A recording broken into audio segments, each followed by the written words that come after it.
Bonjour les chefs, c'est Charline de Menu Hebdo et c'est encore un plaisir de te faire cette nouvelle vidéo. Ensemble, on cuisine, on se donne des nouvelles idées de repas, on se donne des astuces dans les commentaires des vidéos.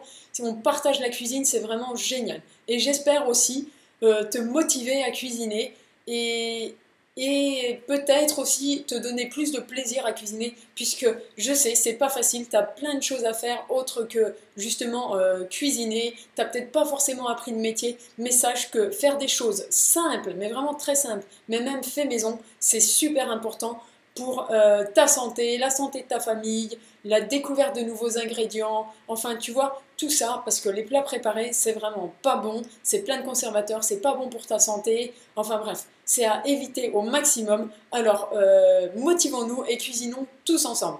Alors c'est pour ça, aujourd'hui, je te propose une recette assez simple, comme j'essaie de le faire très souvent.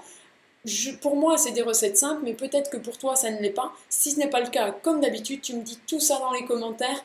Alors, bien sûr, très gentiment, comme ça se fait depuis le début, j'apprécie énormément. Alors, surtout, pour tous ceux qui posent des commentaires, je vous remercie beaucoup de la bienveillance dans vos commentaires. Et toujours, voilà, cet enthousiasme, ce petit mot doux, c'est vraiment parfait. Bon, allez, assez parlé, passons à la recette du jour. Alors, je vais chercher aussi mes idées de recettes sur les cartes des restaurants. Alors là, tu as reconnu la pataterie restaurant. Bien oui, il y a des restaurants justement qui font des recettes simples. Quand tu vas, tu manges au restaurant, au final tu regardes ce que tu as mangé, tu te dis, ben, j'aurais pu le faire à la maison. Alors bien sûr, tu as le service, tu as tout ça, toi tu fais rien, tu as un décor et tout. Voilà, ça y participe, mais je pense que tu peux très bien aussi prendre ces bonnes recettes que tu as dégustées au restaurant et les faire chez toi. C'est ce que je te propose aujourd'hui. Donc, tu vois, là, c'est l'assiette fondue camembert. En fait, hein, bon, bah, bien sûr, c'est la carte d'un restaurant, donc ils vont pas te donner la recette, mais c'est facile. Tu prends ton camembert, tu le fais fondre au four.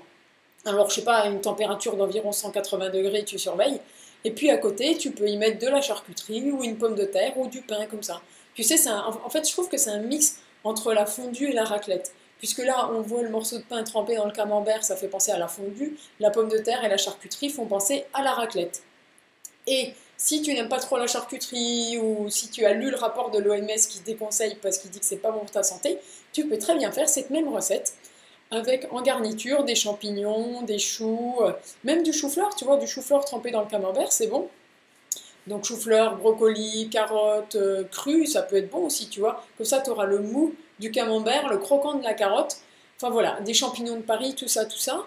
Dans le même principe, tu as ici la fondue montagnarde.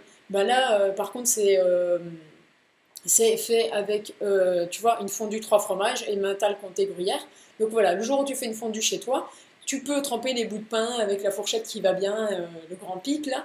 C'est aussi très convivial, mais tu peux aussi varier et proposer justement cette recette-là. Et enfin, on n'a pas la photo, mais tu t'imagines, la fondue petit reblochon, c'est la même chose que pour le camembert. J'imagine que tu mets ton reblochon à fondre.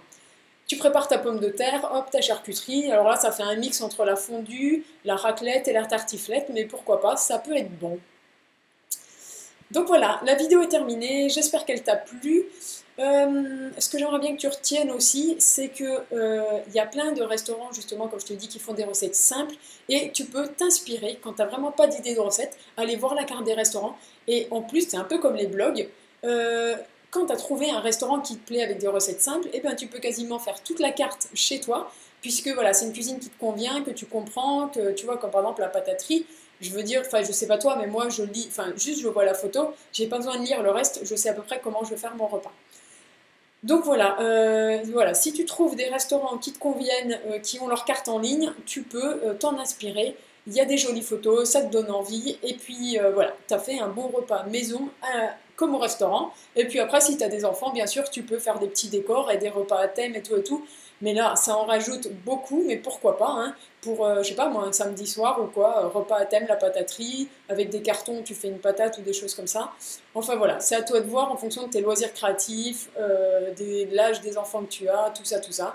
Mais tu peux vraiment transformer ce repas en véritable aventure. Je te remercie d'avoir regardé la vidéo jusqu'à la fin et je te dis à demain pour une nouvelle idée de repas. Bye bye!